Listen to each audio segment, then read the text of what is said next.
Muito obrigado, Deus, por esse momento tão precioso, abençoado, alegre que o Senhor tem nos dado, Pai. E obrigado, Deus amado, por esse momento da palavra. Pedimos, usa o pastor Samuel com poder nesse lugar. Abençoamos o teu servo. Sabemos que o Senhor já falou com ele e que o Senhor vai falar mais. Abençoamos a sua casa, o seu ministério, a sua família. Pedimos que o Senhor o guarde e o livre de todo mal. Abençoamos os seus amigos que vieram com ele lá de São Paulo, Senhor. E pedimos, ó Deus, fala com a tua igreja neste momento. Que a tua palavra possa, Senhor, cair em boa terra e dar o fruto que o Senhor deseja. Em nome de Jesus Cristo. Amém.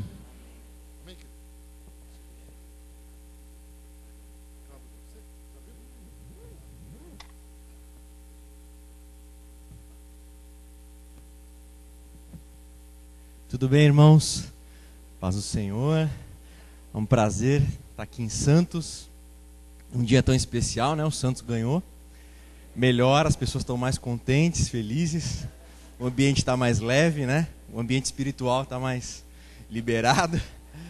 Mas é um prazer voltar aqui depois de alguns anos que eu estive aqui no sábado. Mas estava em débito aí. O Elísio sempre está lá ministrando no Brooklyn, né? Campo Belo, Brooklyn. O pastor Evandro foi lá também, ficamos com a Bíblia dele e não devolvemos, irmão, é uma tática boa, ele só pega agora se ele for lá de novo. Então, é uma tática boa, tem funcionado e nós nem trouxemos para cá, viemos para cá, não trouxemos a Bíblia dele para fazê-lo voltar lá um dia para ministrar a palavra. Enquanto isso, ele não vai poder ler a Bíblia, e é difícil, né? Como é que prepara a palavra, como é que lê a Bíblia? Vamos abrir em 1 Samuel, no capítulo 13. O Tiago e o Fernando estão aqui comigo. O Fernando está solteiro, o palmeirense que está com a camisa do Palmeiras. Solteiro, chamado para a parte de transformação social. O Tiago já está namorando, o Tiago já está bem comprometido.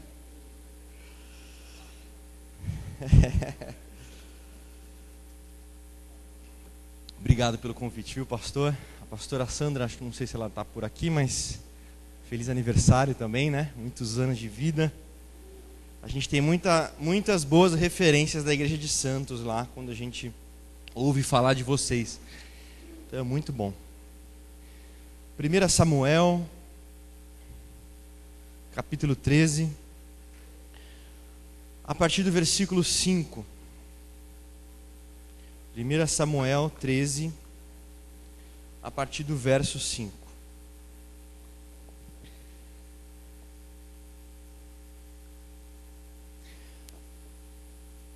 Reuniram-se os filisteus para pelejar contra Israel. 30.000 carros e 6.000 cavaleiros, e povo em multidão como a areia que está à beira-mar. E subiram e se acamparam em Micmas, a oriente de Bet-Aven. Vendo, pois, os homens de Israel que estavam em apuros, porque o povo estava apertado, esconderam-se pelas cavernas, e pelos buracos, e pelos penhascos, e pelos túmulos, e pelas cisternas. Também alguns dos hebreus passaram o Jordão para a terra de Gade e Gileade. E o povo que permaneceu com Saul, estando em Gilgal, se encheu de temor. Versículo 4, fazer o contrário agora, dê uma lidinha no versículo 4. Todo Israel ouviu dizer: Saul derrotou a guarnição dos filisteus, e também Israel se fez odioso aos filisteus. Então o povo foi convocado para junto de Saul em Gilgal. Olha que texto bastante interessante. Você tem o rei de Israel, Saul, que conquista uma vitória contra os filisteus. A partir daí, os filisteus levantam um grande exército ainda maior, com uma estrutura ainda maior, para guerrear contra Israel. Nesse momento, os homens de Israel são convocados para estarem ao lado de Saul para um grande projeto. Que projeto? Vencer os maiores inimigos do povo de Israel nessa época, que eram os filisteus. Mas quando o povo, quando os homens são convocados para estarem junto de Saul, neste grande projeto, a maioria deles começa a se esconder em cavernas, em penhascos, em túmulos. Outros atravessaram o rio, foram para Gileade. E aquilo que já era difícil, porque lutar contra 30 mil carros e a Bíblia diz que era um exército tão numeroso que não dava para se contar, como a areia do mar, um negócio grande. Aquilo que já era difícil, se todos os convocados ficassem junto com Saul, se tornou ainda mais complicado. Se você depois ler o versículo 15, tinham 2.000, sobraram 600. 1.400 homens se escondendo em cavernas, se escondendo em túmulos, se escondendo em penhascos, se escondendo em diversos lugares, cisternas e lugares diferentes. Quando eu olhei esse texto, eu comecei a perceber que isso tem acontecido com a igreja muitas vezes. Há um grande projeto, Deus nos chama para grandes coisas, nos capacita com dons, com talentos, com capacitação para fazermos aquilo que Ele determina. Ele nos convoca para uma guerra, para uma batalha, nos convoca para um grande projeto e, infelizmente, a maioria dos cristãos se esconde.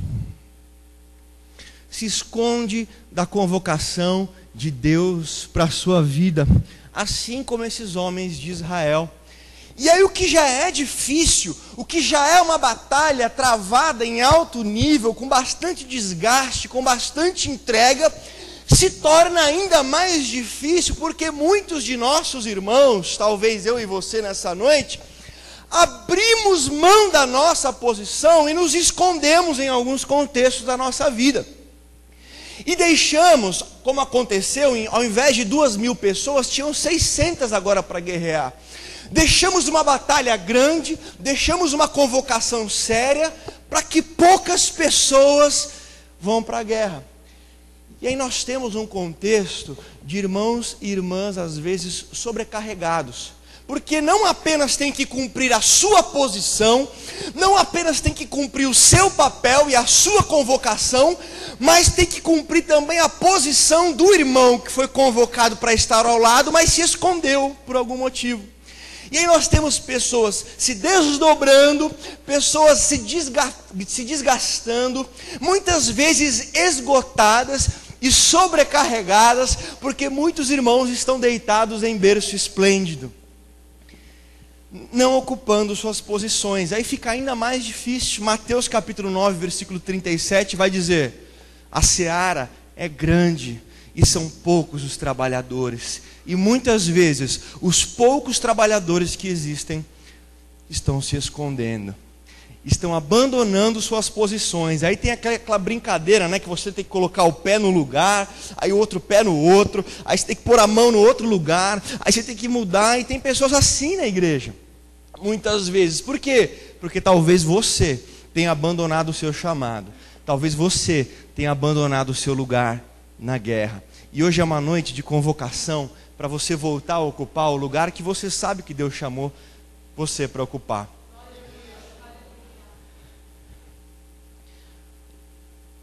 Eu peguei os lugares onde estes homens se esconderam e associei, só para fins didáticos, a lugares que nós nos escondemos muitas vezes. Então eu quero hoje, de alguma forma, que a palavra de Deus vá até o esconderijo que você está e te traga de volta para a batalha, usando essas figuras que estão aqui. Então, a primeira coisa que o texto diz é que alguns homens se esconderam em cavernas. Quando eu olhei cavernas, eu me lembrei de 1 Reis, capítulo 19, versículo 9, que diz que Elias se escondeu numa caverna. E por que Elias se escondeu numa caverna? Quando você pega lá 1 Reis 19, no versículo 4, ele vai dizer assim: porque eu não sou melhor do que os meus pais. Então, um dos motivos pelos quais Elias foi se esconder numa caverna foi por uma frustração. Ele colocou na cabeça dele que ele tinha que ser melhor que os pais dele. Ele colocou na cabeça dele de que ele ia alcançar um lugar, ia fazer mais coisa, ia alcançar um ponto maior do que os pais dele. Mas de repente ele viu que as coisas não estavam dando certo. E aí ele se frustrou. Então essa caverna de Elias tem muito a ver com frustração. E há muitas pessoas que se esconderam, abandonaram o seu lugar na batalha porque se frustraram com alguma coisa. Tiveram alguma experiência difícil, decepcionaram com pessoas em que confiavam, se decepcionaram com líderes muitas vezes, se decepcionaram por experiências ruins que tiveram, ou se decepcionaram consigo mesmo, porque achavam que nessa altura já estariam em determinado ponto ministerial, já estariam dando frutos nessa dimensão, e as coisas não aconteceram como se esperava, e isso frustrou o seu coração, frustrou a sua alma, e de certa forma você tem abandonado o chamado de Deus por alguma frustração, por algum escândalo, por algo que tenha acontecido. Eu queria que você saísse da sua caverna da frustração hoje e fosse alguém como Caleb. Quando eu olho para Caleb, no capítulo 14, versículo 10 de Josué, eu vejo alguém que tinha todos os motivos para se frustrar.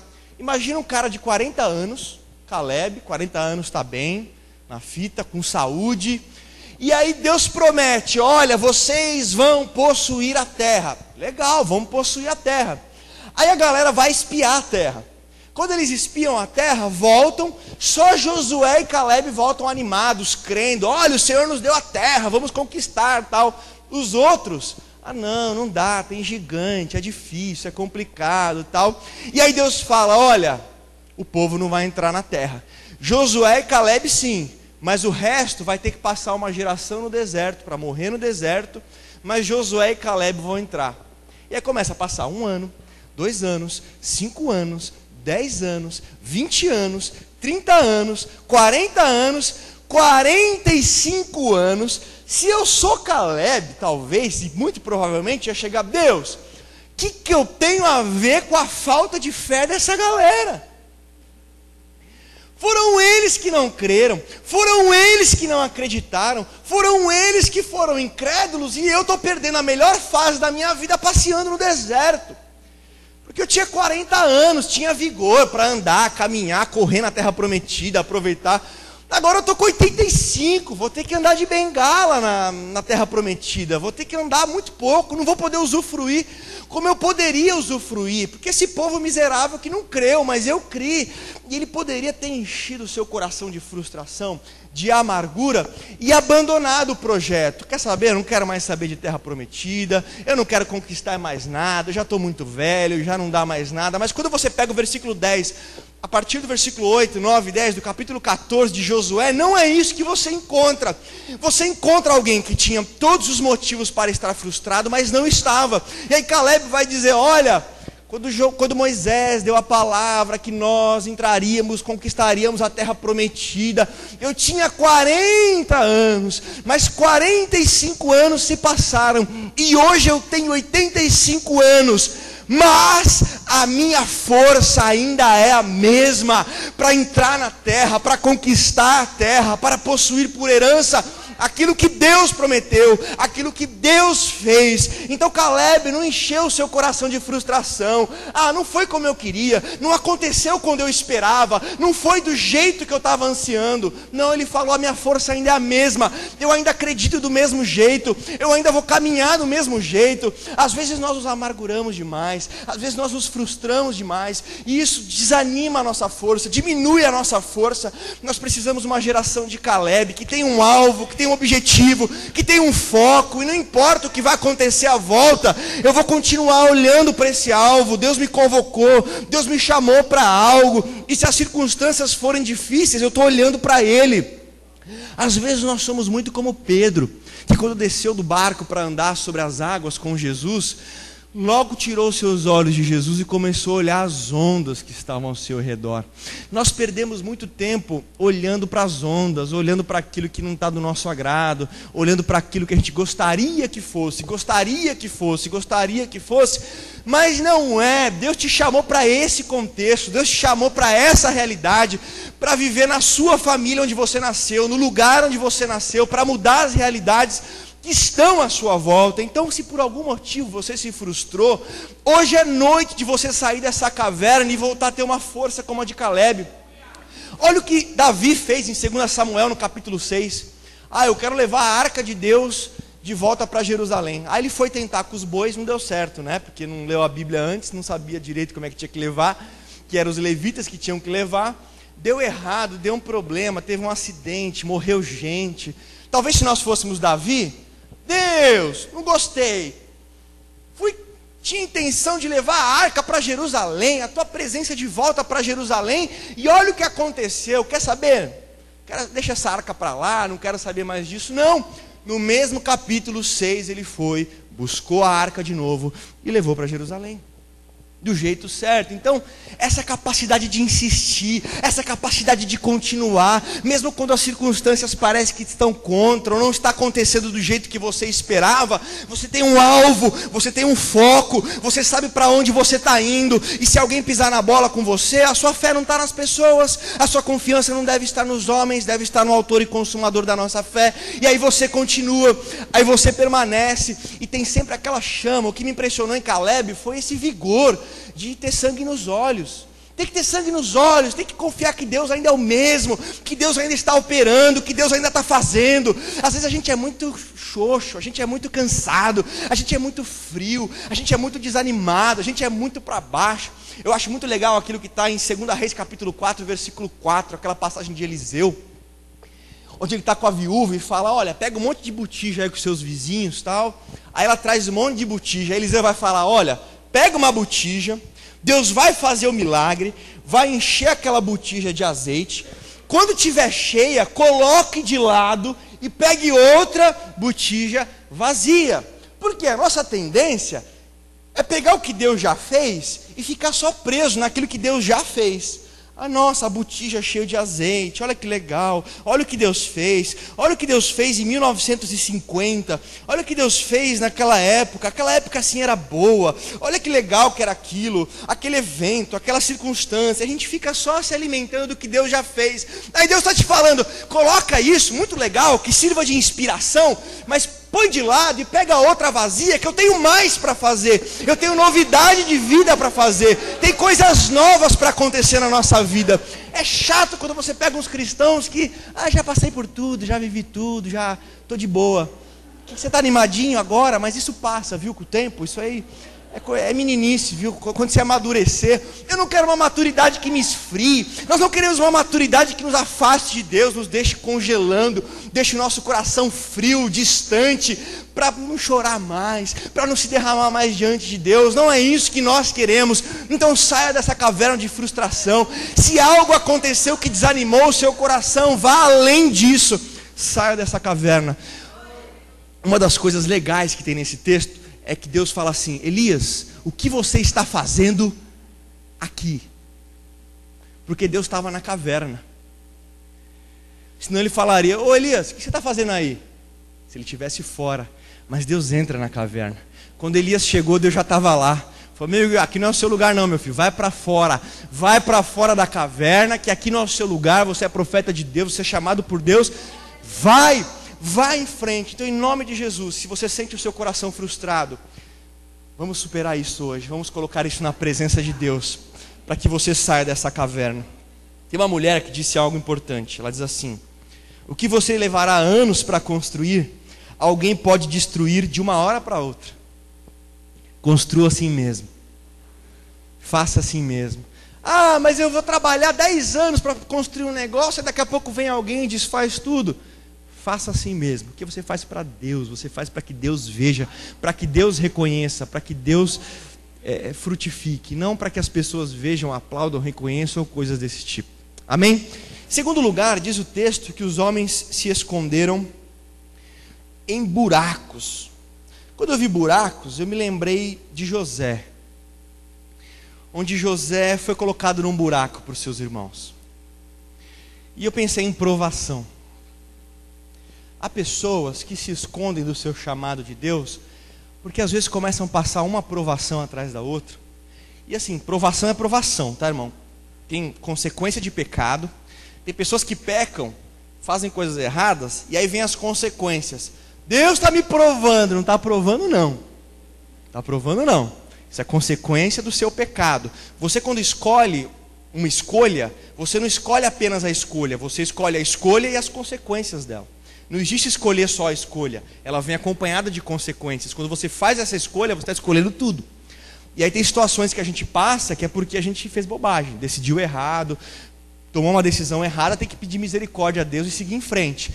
Mas tem momentos de provação, tem momentos de luta que você não fez nada errado, você não pecou, não tomou nenhuma decisão errada, e mesmo assim parece que a prova insiste. E eu tenho visto muitas pessoas que passam por uma prova depois da outra, e isso acaba diminuindo a força dela, diminuindo o vigor dela, e acabam se afastando. Aí quando você vai falar, puxa, por que você se afastou? E o seu chamado, aquilo que você fazia, aquilo que você foi chamado para fazer, por que você não está fazendo mais?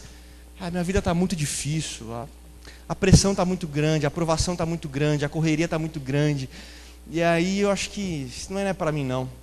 Deus não me chamou para isso. Deixa para o pessoal que está com menos prova do que eu, com menos correria do que eu, com menos pressão do que eu vou diminuir aqui na minha e vou ficar aqui só na boa.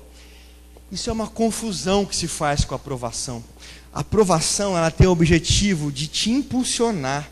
Ela tem o objetivo, pelo contrário, ao invés de te diminuir, te engrandecer. Quando você pega, por exemplo, uma frase de Charles Spurgeon, ele diz assim: aqueles que mergulham no mar da aflição, trazem de lá pérolas preciosas, que de outra forma nunca seriam conquistadas. O objetivo da aprovação não é destruir a sua vida. O objetivo da aprovação não é fazer com que a sua força diminua, com que você desanime, mas que você cresça nela, que os seus valores cresçam, que as suas prioridades cresçam. Você já ouviu alguma pessoa falar assim alguma vez para você? Querido, as lições mais importantes que eu aprendi na minha vida, os valores mais importantes que eu cresci na minha vida, foram nos momentos de tranquilidade, de bonança, de paz, tomando água de coco na praia de Santos. Alguém já te falou isso? Mas o que as pessoas te falam? O momento que eu mais amadureci, que eu mais cresci como pessoa, como cristão, como ser humano, onde os meus valores mudaram, onde as minhas prioridades mudaram, foram nos momentos de dificuldade, de dor, de luto e de provação.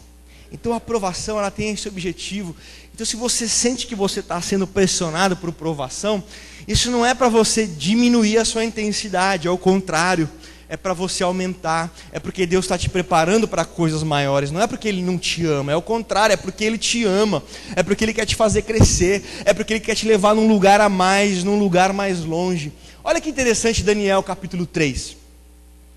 Quando você pega Daniel capítulo 3, Mesaque, Sadraque e Abidnego são lançados na fornalha de fogo, certo? Aí o rei Nabucodonosor está lá fora, e o que ele fala? Começa a perguntar ali para os caras que estavam perto dele: nós não lançamos 3 homens amarrados dentro da fornalha? Aí os caras, sim, vai falar que não, né, para o Nabucodonosor? Sim, lançamos 3 homens amarrados. Pois eu vejo 4 homens que andam soltos dentro da fornalha. Olha que riqueza. A fornalha não queima Mesaque, Sadraque e Abidnego, mas queima a corda que prendia Mesaque, Sadraque e Abidnego. E muitas vezes Deus nos leva para a fornalha, Deus nos coloca debaixo da provação, não para destruir você, não para acabar com a sua vida, não para esmagar você, mas para queimar algumas cordas que estão nos prendendo e nos impedindo de andar livremente. E aí é só o fogo da provação que pode fazer isso. Então o objetivo da provação é te fazer mais livre, é te fazer mais forte, é te fazer mais profundo como cristão, e não que você diminua, e não que você se afaste. Então, qual que é a nossa tendência? É se retrair. Mas a Bíblia é totalmente o contrário. Quando você é provado, você tem que se expandir ainda mais. Por quê? Porque a felicidade é uma porta que nunca abre para dentro, ela só abre para fora.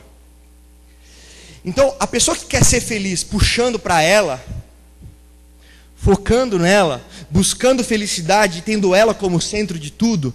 O pastor tem que me fazer feliz, meu marido tem que fazer feliz, meu filho tem que me fazer feliz, a igreja tem que me fazer feliz. Ela começa a forçar a porta para dentro, ela começa a querer concentrar as coisas nela. A porta não abre para dentro.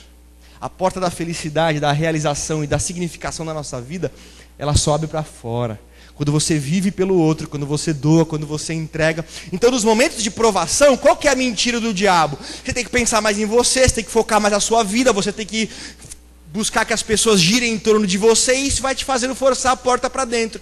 E quanto mais você força a porta para dentro, mais longe você está da felicidade, da completude de vida. Use esses momentos para abrir ainda mais a porta para as pessoas, para Deus, para as coisas. E é aí que você vai encontrar significado. Então, se você por algum motivo se escondeu por causa disso, hoje é noite de sair.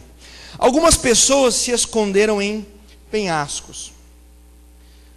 Penhascos é a palavra penha, né, de pedra. E aí eu pensei naquela passagem de João, capítulo 8. Aquele que não tiver pecado, que atire a primeira penha, a primeira pedra.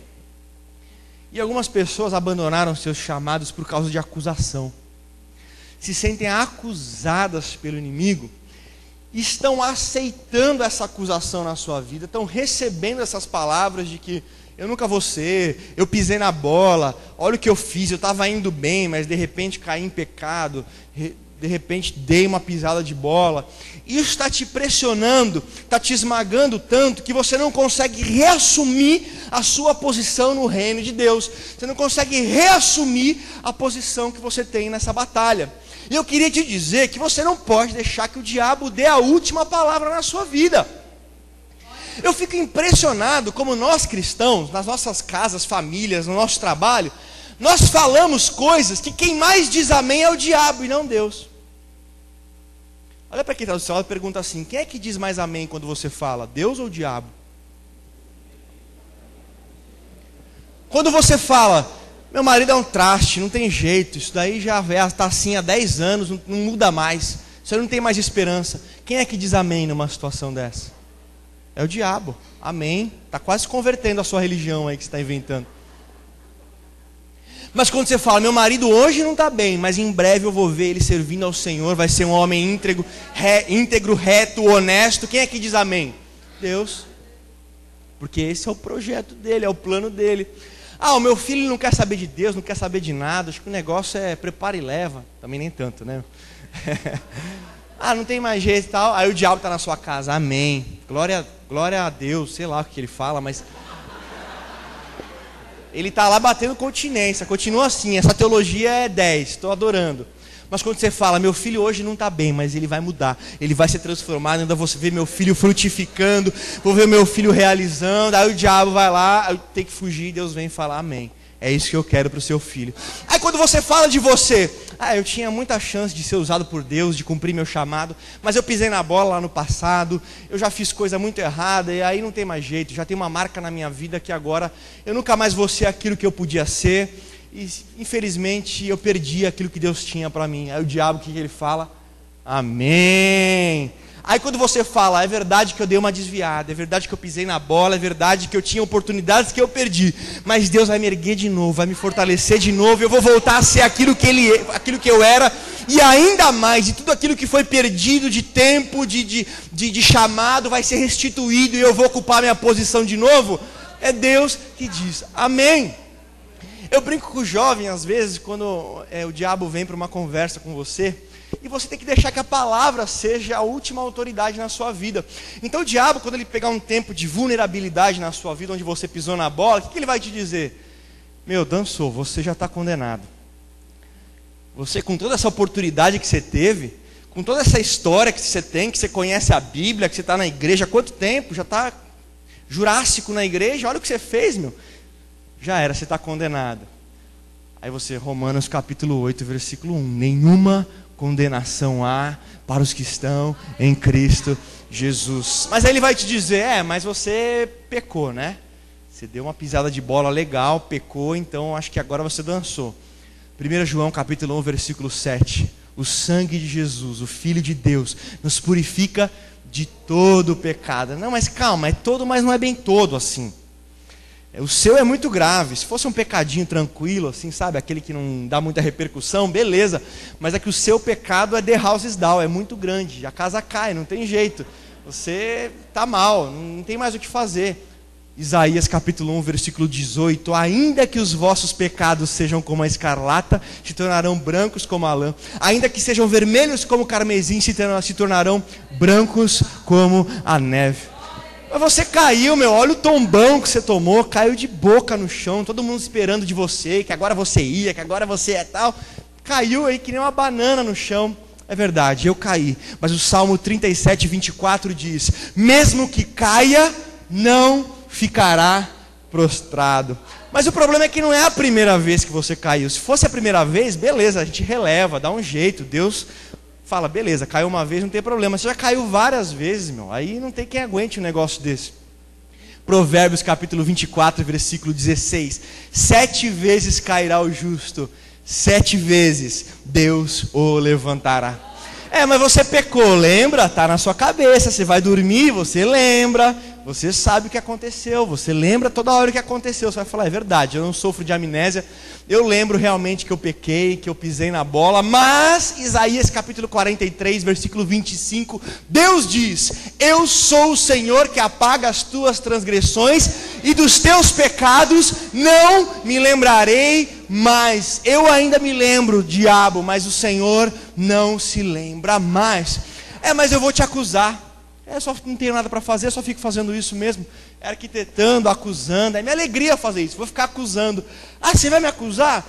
Tudo bem, só que se você vai me acusar, não fala mais comigo. 1 João capítulo 2, versículo 1 diz: filhinhos, estas coisas vos escrevo para que não pequeis. Todavia, se alguém pecar, tendes um advogado junto ao Pai, Jesus Cristo justo. Se quiser me acusar, liga direto para o meu advogado. Não adianta mais falar comigo, que eu estou fechado para você. Não, mas eu vou fazer um trabalho aqui bem violento para derrubar a sua vida. Já arquitetei um plano para te derrubar de novo, para acabar com você, e vou te enfrentar de frente. Não tem problema. Tiago capítulo 4, versículo 7 diz: sujeitai-vos, pois, a Deus, resisti ao diabo e ele fugirá de vós. Mas o meu plano é mega blaster, super, hiper, thunder, giga, maravilhoso. Eu vou te derrubar, vou te pegar de jeito. Não vai ter para onde você fugir. 1 João capítulo 3, versículo 8: para isso se manifestou o Filho de Deus, para desfazer as obras do diabo. Então rompa com essa acusação do inimigo.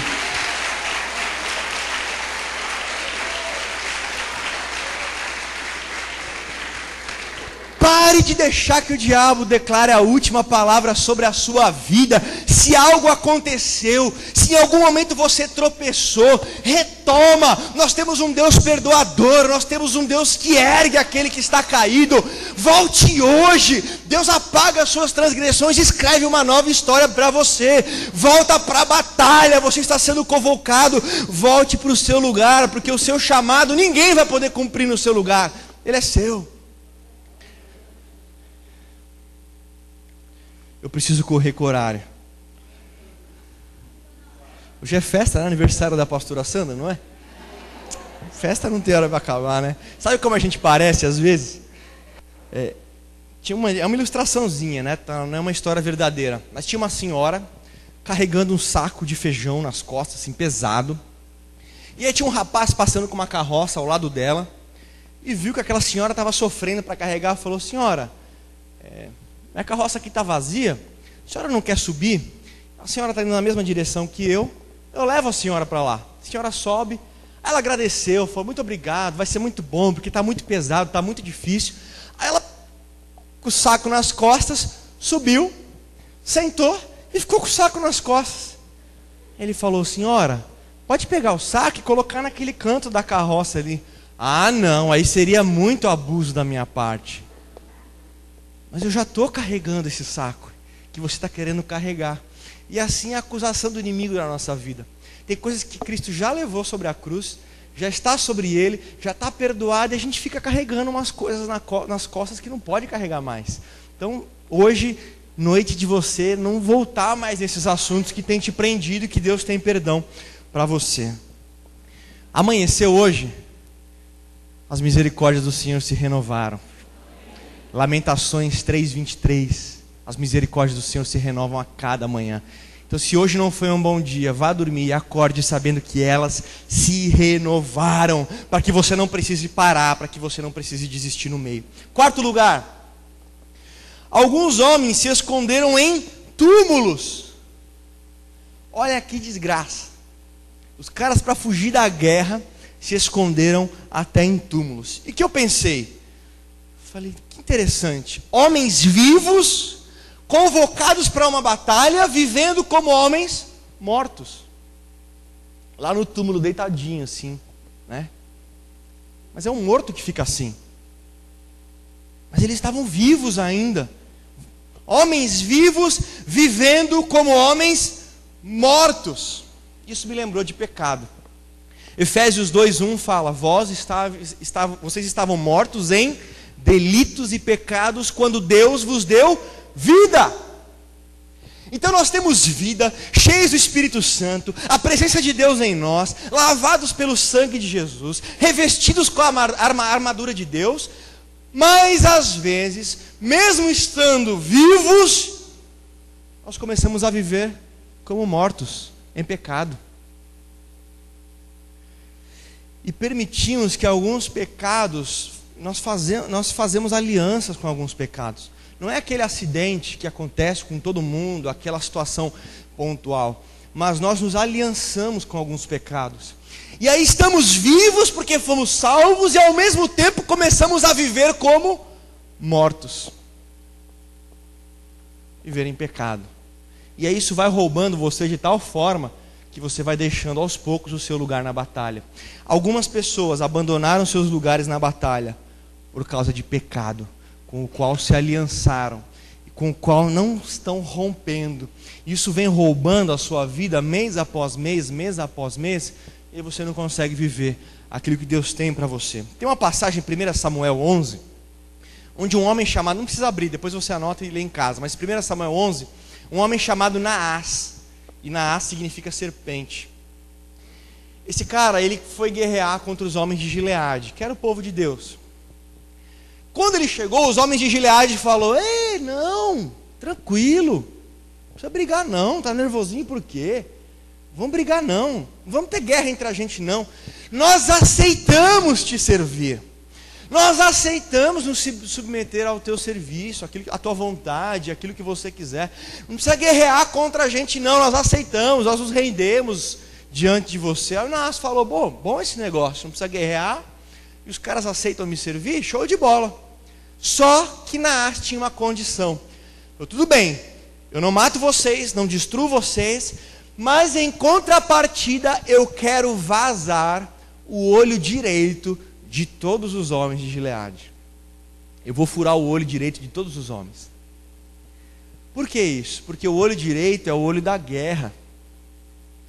O que acontecia quando os escudos de Israel, naqueles escudos altos, que eles seguravam com a mão esquerda, e aí o escudo cobria o olho esquerdo. O que sobrava para o soldado poder participar da guerra e olhar o que estava acontecendo? O olho direito. Quando ele ia lançar uma flecha, o que ele fazia? Fechava o olho esquerdo e mirava com o olho direito. É o olho da mira. O que Naás estava fazendo? Vocês vão me servir? Excelente, mas eu vou inutilizar todos os homens para a guerra. E o pecado faz isso na nossa vida. Ele fura o nosso olho direito e nos inutiliza para a guerra. Então algumas pessoas saíram da guerra porque por aceitarem a servir Naás, por aceitarem a servir o pecado, por aceitarem se aliançar com o pecado, o seu olho direito foi vazado. E aí você saiu da guerra, porque você não está mais em condição de guerrear. E há muitas pessoas na igreja hoje que estão na igreja, mas o seu olho direito foi vazado, porque está aliançado com algum pecado. Mas eu quero te dizer que aquele que dá vista aos cegos está no nosso meio. E se algum pecado tem roubado você, alguma situação tem prendido a sua vida, tem escravizado a sua vida, hoje é noite de libertação, em nome de Jesus. E você vai sair desse esconderijo e vai voltar para o lugar onde Deus quer que você esteja. Eu já contei para os jovens uma história de um pastor de uma igreja bem grande, onde várias pessoas se converteram. E aí eles dividiram as pessoas que se converteram por pastores, tinham vários pastores. Aí um dos pastores ficou responsável por um grupo onde tinha uma moça. E aí ele tinha a missão de discipular aquele grupo. Aí ele foi discipulando, acabou se engraçando com a moça e se envolveu num adultério com ela. Depois daquele ato de adultério, a moça sumiu. E aí o pastor começou a sentir culpa. Falou: olha o que eu fiz, uma vida nova, que estava aceitando a Cristo, que podia crescer no relacionamento com Deus, e eu estraguei tudo. Aí começou a sentir aquela culpa. Aí um dia ele resolveu ligar para ela, pegou a ficha de novos membros lá, e ligou para aquela mulher com a qual ele tinha adulterado. Aí ligou: alô? Ela: alô, tudo, aqui é o pastor tal. Ah, eu sei, seu celular aqui apareceu. Então, fiquei preocupado, fiquei triste, porque você estava num caminho, estava conhecendo a Deus, se aliançando com Jesus, e aí a gente fez aquela besteira, aquela bobagem, e agora você saiu, agora você sumiu e... Ah, não, pastor, não se preocupa não, eu só saí porque eu já fiz o que eu tinha que fazer. Você já fez o que você tinha que fazer? É, porque eu sou uma satanista, e uma das missões que eu tive, das primeiras, é derrubar um pastor em adultério. Como eu consegui isso com o senhor, eu já não tinha mais por que ir na sua igreja.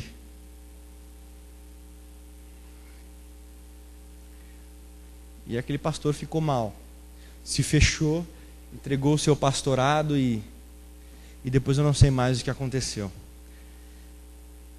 É o pecado que rouba, que fura o olho direito de algumas pessoas. E a gente vai permitindo ele na nossa vida, achando que não vai ter problema, e ele está te roubando, até o dia que ele vai cobrar o seu preço. Então que hoje seja uma noite de libertação. Amém? Em quinto lugar, alguns homens se esconderam em cisternas. É aquele negócio que retém a água, né? Aí eu me lembrei de Jeremias capítulo 2, versículo 11. Diz assim: houve alguma nação que trocasse o seu Deus? Mesmo os seus deuses sendo falsos? Alguma nação trocou o seu falso Deus? Não, elas foram fiéis ao seu falso Deus. Mas o meu povo, que tem um Deus verdadeiro, trocou a minha glória pelo que é de valor nenhum. Espantai-vos disso, ó céus, ficai verdadeiramente horrorizados, porque o meu povo fez duas maldades. A mim me deixaram manancial de águas vivas e cavaram cisternas rotas que não retêm as águas. Olha o que Deus está falando. O povo estava bebendo água cristalina, água pura, água limpa, que matava a sede, que satisfazia plenamente. Desprezou essa água viva, pegou uma pá e começou a cavar uma cisterna. Aí de repente aparecia água. Aí a pessoa se abaixava para beber a água, mas quando chegava, a cisterna não retia a água. Quando chegava para beber a água, só encontrava terra, só encontrava barro, só encontrava aquele lodo que ficava quando a terra não retém as águas, né? Então ela chupava a água. Olha a figura que Deus está usando.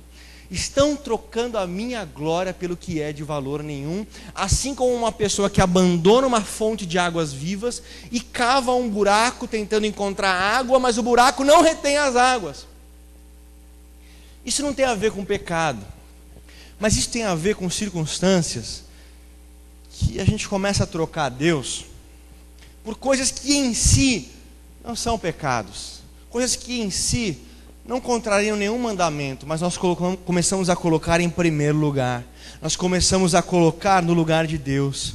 Então a gente começa a buscar nossa felicidade, nossa satisfação, nossa paz, nossa realização, nossa alegria em coisas que não são Deus. E aí nós criamos ídolos, como diz Ezequiel 14:3, ídolos do coração.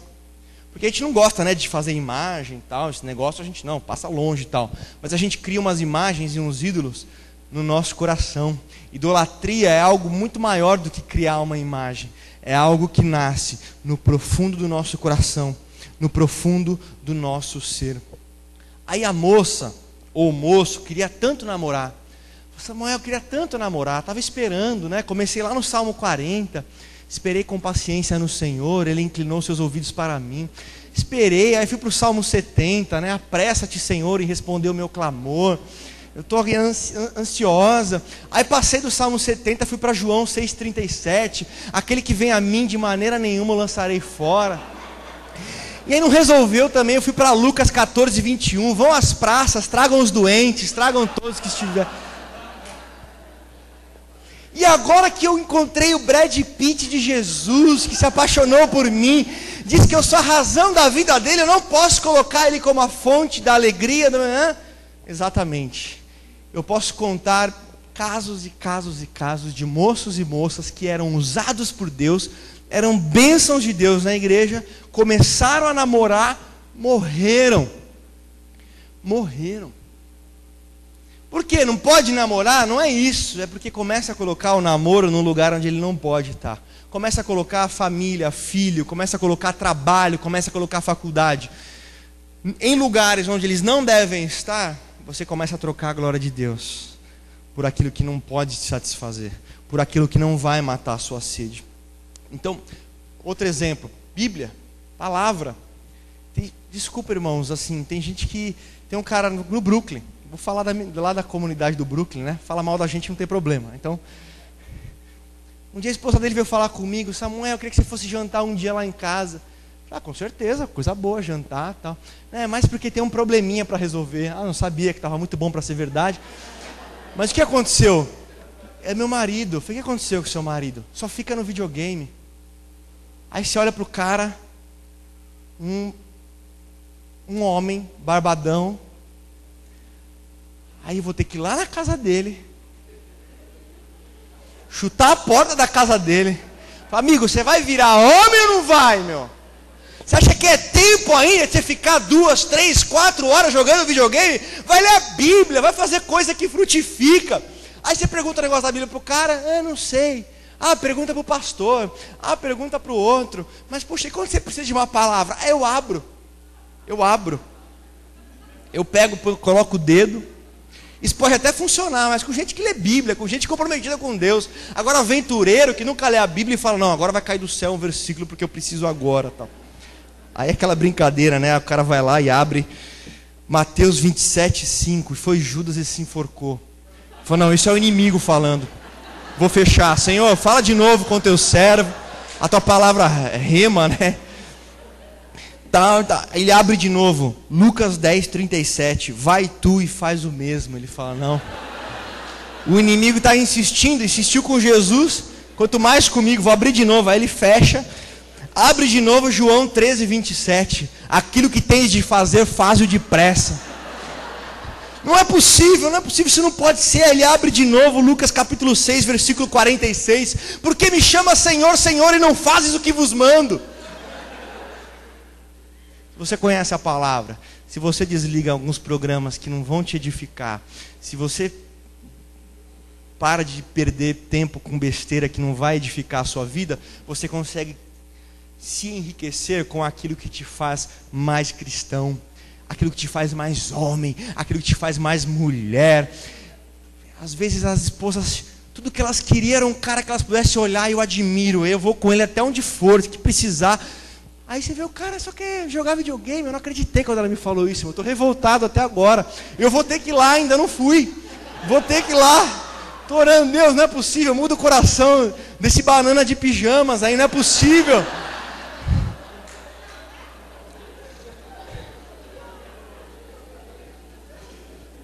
Vamos para o último lugar, para a gente poder encerrar. Já deu o nosso horário. Em último lugar, diz que alguns homens atravessaram o rio e foram para Gade e Gileade. Por que eles foram para Gade e Gileade? Geograficamente, é um lugar cheio de árvore, cheio de pasto, com chuva, gostoso, tranquilo. Guerra? Tá doido, meu. Que guerra? Cabeça rolando, espada, desgaste, todo mundo esgotado. Não, eu quero graminha, eu quero árvore. Samuel, agora que eu casei, minha vida mudou, cara. Eu não quero mais ficar me dedicando. Vai no acampamento de jovens. Antigamente, pessoas que você via sangue nos olhos. Não, agora eu casei, as coisas mudam bastante. Esses dias meu pai, vocês não contam para ele, viu? Meu pai, falei, pai, precisa dedicar mais tal coisa, precisamos fazer isso na igreja tal, Não, já fiz muita coisa, já estou agora numa época para viver mais tranquilo. Tá gravando? Tá gravando. Vocês perguntam, vocês tem site? É no site? Vai pro site? Vai pro site. Vamos orar para encerrar, irmãos. Eu falei, que isso, pai? Quando você tiver fôlego, quando você tiver vida, se desgaste, como Paulo falou em 2 Coríntios capítulo 12, versículo 15. Ele disse para os coríntios, para os corintianos, olha, eu vou me gastar e me deixar ser gasto por vocês. Olha o que Paulo está falando. Eu não vou me poupar, eu não quero descanso, eu não quero tranquilidade, eu quero ser inteiramente gasto por vocês. Um missionário que até passou pelo Brasil e foi para a Índia, que chama Henrique Martin, não é Rick Martin, Henrique Martin, quando ele passou, chegou nas praias da Índia, ele falou, aqui eu quero ser inteiramente gasto por Deus. Eu quero dormir um pouco menos, se tiver que dormir um pouco menos. Eu quero ter um pouco menos de lazer, se for para ter um pouco menos de lazer. Mas eu quero me comprometer com a guerra com a qual Deus me colocou. Eu acho muito legal aquele texto de 2 Samuel, capítulo 23, versículo 9. Um cara sozinho, valente de Davi, chamado Eleazar, sozinho, pegou uma espada e foi guerrear contra vários filisteus. Os outros homens foram embora. Ele lutou tanto tempo, com tanta intensidade contra aqueles homens, que diz que a espada, de tão cansado que ele estava, se apegou, grudou na mão dele, até que o último filisteu fosse vencido. Quando venceu o último filisteu, chegaram os homens de Israel. Vamos pegar os despojos. E aí pegaram os despojos. Nós não temos que ser aqueles que chegam apenas para buscar os despojos. Nós somos chamados para sermos aqueles que temos uma espada na nossa mão e vamos para a guerra até que o último inimigo caia, até que o último familiar seja salvo, até que o último pecado seja abandonado, até que o último momento que precisa de restauração seja restaurado. Nós não fomos chamados para chegar quando tudo está pronto, quando tudo está resolvido. Nós somos chamados para nos desgastar, para suar, para darmos o nosso melhor. Deixa eu te perguntar, qual que vai ser o último capítulo da sua vida? Como assim, Samuel? Nós vamos morrer. Jesus não voltar antes, nós vamos morrer. Então sua história aqui na terra vai ter um último capítulo. Onde que você vai estar? Você vai estar lá na praia, com 2 palmeiras, uma rede assim.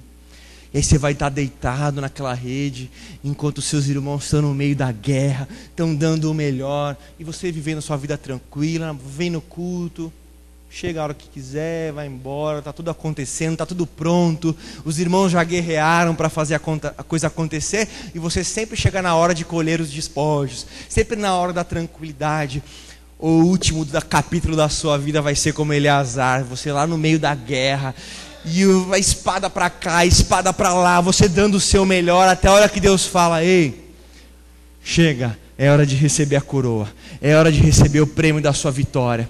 E aí você vai soltar a espada só quando for para abraçar o seu mestre, só quando for para encontrar Jesus, só quando for para chegar lá e poder ouvir dele, bem-vindo servo bom e fiel, foste fiel no pouco, no muito te colocarei, entra no gozo do teu Senhor, sai de Gileade hoje, sai de Gade de Gileade hoje, sai desse sossego que você está vivendo, você está com muito tempo, está indo muito na praia, está descansando demais, é hora de você se comprometer mais, vai ligar para alguém, vai ajudar alguém, vai se doar para alguém, vai servir alguém, faz algo, torne a sua vida relevante, torne a sua vida produtiva, torne a sua vida cheia de frutos, seja como uma árvore plantada junto ao ribeiro de águas que dá o seu fruto na estação certa, cujas folhas não caem, tudo quanto faz prospera, dê frutos.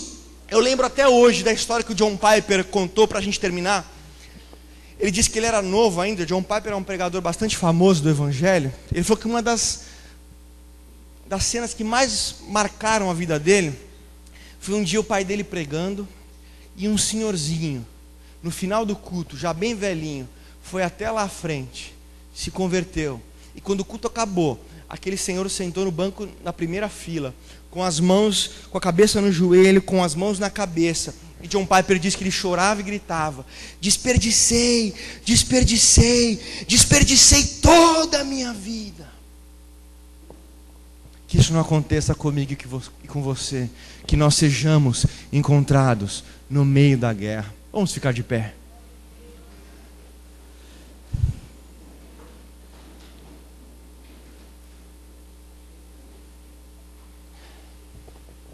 Eu não sei se você se escondeu numa caverna de frustração. Eu não sei se você se escondeu numa cisterna da troca da glória de Deus, num túmulo de pecado, numa penha de acusação, Gade ou Gileade de sossego, mas que por algum motivo, talvez outro que eu não coloquei na mensagem, mas que você sabe, você se encontra escondido hoje. E aí você sabe que Deus te chamou para algumas coisas. E aí o que você está fazendo, querido? O que você está fazendo com o seu chamado? Com aquilo que Deus te convocou para fazer?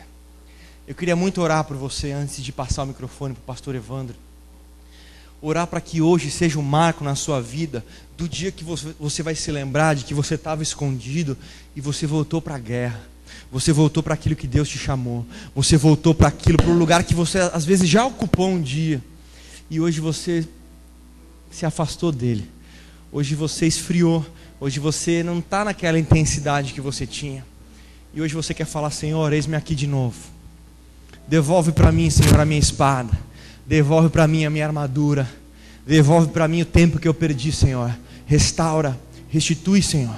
Restitui meu chamado, restitui aquilo que o Senhor tem para mim. Eu quero viver os teus sonhos para a minha vida. Eu não quero mais ser roubado. Eu não quero passar mais tempo escondido em nada, em frustração, em pecado, em decepções, em acusação, ou em sossego. Nada disso, Senhor, eu quero na minha vida. Eu quero o teu chamado para mim. Eu quero gastar os meus anos naquilo que o Senhor me chamou para fazer. Eu não quero desperdiçar. Eu não quero chegar no final da minha vida, olhar para trás e falar: desperdicei toda a minha vida. Mas eu quero chegar lá e falar: combati o bom combate, acabei a carreira, guardei a fé. Desde agora já está reservada a coroa da vida para mim, e não apenas para mim, mas para todos aqueles que amam a sua vida. Se você quer essa restituição na sua vida de algo que você tenha perdido, e você quer: Senhor, renova os meus dias. Antes de eu te chamar aqui, Lamentações de Jeremias é um livro de lágrimas. É um livro que Jeremias escreve para chorar, para lamentar. E ele começa a olhar e fala: puxa vida, eu conheço a história do povo de Israel. Um povo que passou o Mar Vermelho. Um povo que viu as muralhas de Jericó caindo. Um povo que viu e ouviu a Deus. Um povo que tem história, um povo que tem intimidade. E agora eu vejo o mesmo povo que comia iguarias, que comia coisas preciosas, agora comendo esterco, ele diz. Um povo vivendo totalmente fora do propósito que Deus tinha para ele. Ele começa a comparar o que era o povo e o que o povo estava vivendo agora no exílio, destruído pela Babilônia. E aí, quando você pensa que o livro vai acabar com lágrimas, quando você pensa que o último capítulo da história daquele povo são lágrimas, dor, roubo, destruição, no versículo 21 do capítulo 5 de Lamentações de Jeremias, ele vai clamar: Senhor, renova os nossos dias como antes, converte-nos a Ti e seremos convertidos. Quem sabe a sua oração nessa noite é: Deus, renova os meus dias como antes, quando eu tinha aquela intimidade, quando eu tinha aquela profundidade, quando eu falava, quando eu tinha coragem, intrepidez. Enfim, se isso tem falado ao seu coração, deixa eu orar por você nessa noite. Sai do seu lugar, vem aqui na frente. Se você quer restituir a sua posição na guerra e por algum motivo você abandonou o seu lugar, vamos clamar ao Senhor. É noite de voltar para o seu lugar. É noite de ter restaurado a sua posição nessa guerra.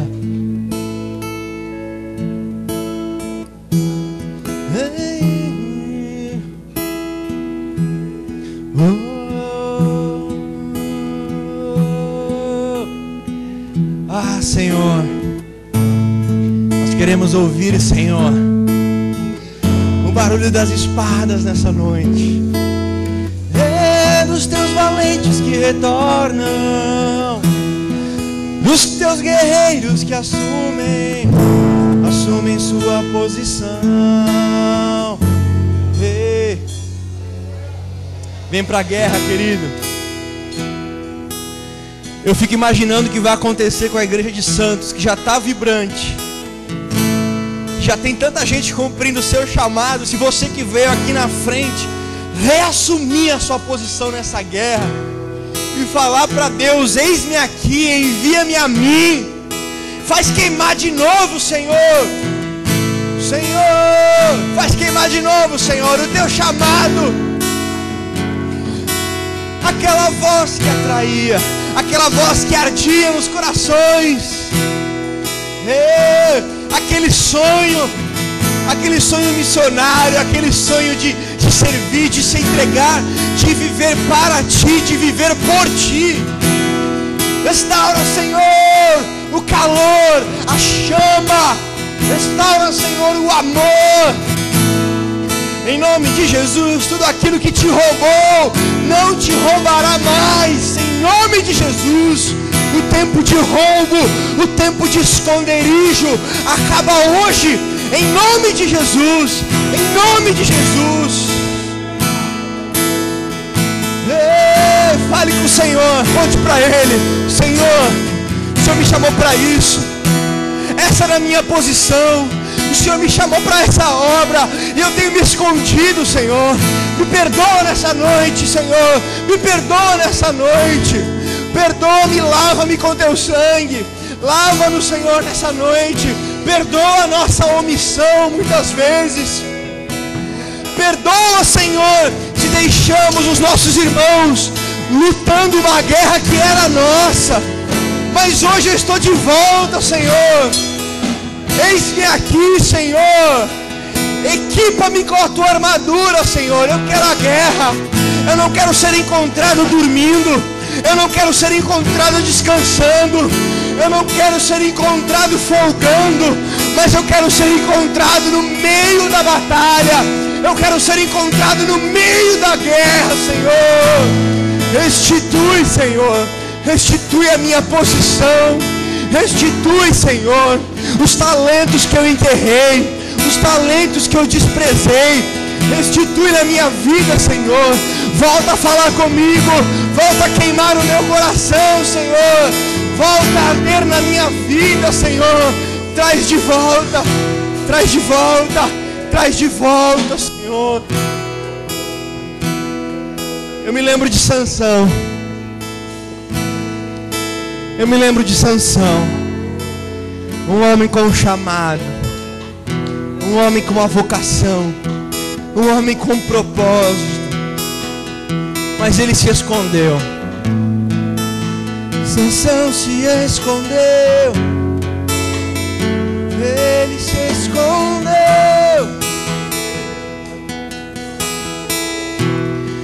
E quando um homem ou uma mulher de Deus se esconde, coisas ruins acontecem. E Sansão perde a sua visão. Sansão perde a sua força. Sansão perde a sua posição como juiz de Deus, como libertador de Deus. Mas um dia o cabelo voltou a crescer. Era alguém que tinha história com Deus. Era alguém que já tinha sido usado pelo Espírito Santo. Era alguém que conhecia a força, o poder de Deus. E quando alguém que tem história com Deus olha para o alto e diz: Senhor, volta para mim. Volta para mim. Nem que seja só essa vez. Nem que seja só essa vez. Volta para mim. Volta para mim. Você consegue cantar isso? Senhor, volta para mim. Volta para mim. Volta para mim. Volta, Senhor. O Espírito Santo sempre vem. Ele sempre vem. Ele sempre vem. Volta para nós, Senhor. Volta para nós. Mais uma vez. Sobre os teus filhos e filhas, sobre os teus amados, sobre os teus guerreiros, Senhor. Volta mais uma vez. a sua oração, repita assim comigo: Senhor, meu Deus, meu Pai, meu general, me recebe de novo na tua guerra, na posição para a qual o Senhor me chamou na batalha. Hoje, Senhor, hoje, meu Pai, eu saio do meu esconderijo. Eu saio do meu esconderijo. Em nome de Jesus, eu saio do meu esconderijo. E tudo aquilo que me prendia, e tudo aquilo que me roubava, e tudo aquilo que me afastava daquilo que o Senhor tem para mim, eu declaro que caia por terra, em nome de Jesus. E eu sou livre para guerrear, e eu sou livre para lutar até o dia que o Senhor me chamar e a guerra cessar. Aí eu vou descansar nos teus braços eternamente. Mas Deus, enquanto houver fôlego em mim, enquanto houver vida em mim, usa-me para a tua glória, em nome de Jesus. Amém. Amém. Você pode abraçar a pessoa que está do seu lado e dizer para ela, e você também que está no seu lugar: estamos em guerra, estamos em guerra, estamos em batalha. Vamos em frente, vamos em frente, juntos, juntos, em nome de Jesus. E se o diabo quiser te falar alguma coisa ao contrário disso, não aceite, não aceite. Apenas as palavras de Deus na sua vida. Só aquilo que Deus fala para você, o que você é importante. É o que a palavra de Deus diz sobre você que interessa. Em nome de Jesus. Amém.